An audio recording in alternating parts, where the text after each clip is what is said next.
Yeah, and so talk about a little bit about kind of what you're doing now. So you have the well, and then you also have done like I don't know how many medical marijuana recommendations you've written, but you guys do that in a little different way.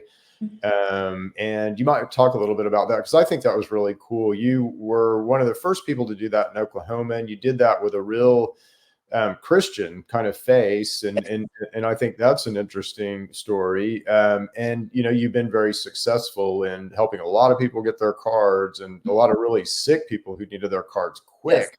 You've been able to help cancer patients and all that. So, do you want to talk a little bit about that? Yep. And So I can. Oh, go ahead.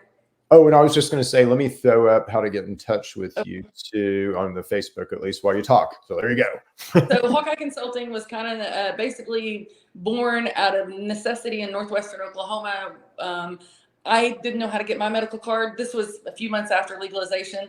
I didn't know how to get mine. Had to go to Norman, sit in a warehouse. It was weird, sketchy. This whole weird thing going on. Some kid in a hoodie and a cubicle wanted my driver's license and money, and I had no idea what was going on. So I didn't want my aunts and the grandmas that I knew, and the older people. My heart is for older people. It always has been. And I'm just thinking, how in the world are people going to get their cards? This is scary. This is not okay. This is scary.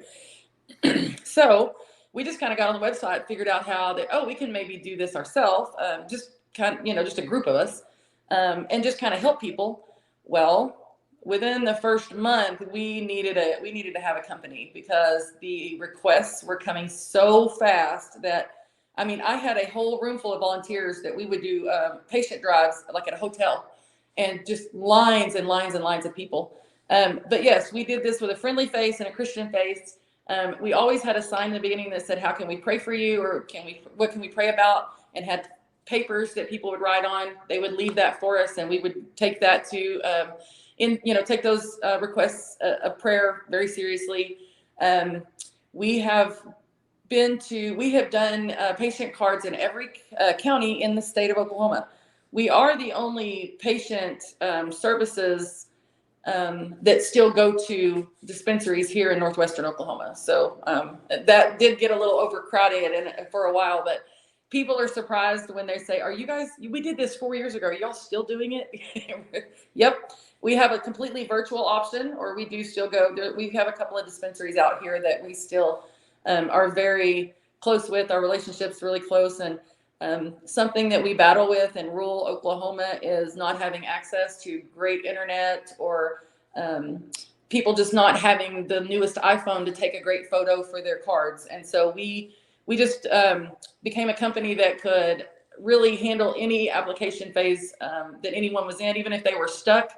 But something that happened through that process and through working with True Medics and all of you guys that were, spearheaded the very beginning of this, it was we were able to obtain a really great relationship with OMA, with directors, some of their lab guys, their scientists, their marketing people. I mean, they're the folks that handle their veterans. We've just really been able to have a great relationship there, and I think that's probably what puts us in a step above most card companies or upload companies in Oklahoma, because we don't let OMA just give us an answer. We want the right answer, and we want it now, and we will not stop hounding until our patient is taken care of, period. Until the card is in their hand, we will not stop. So that's kind of where we prided ourselves there.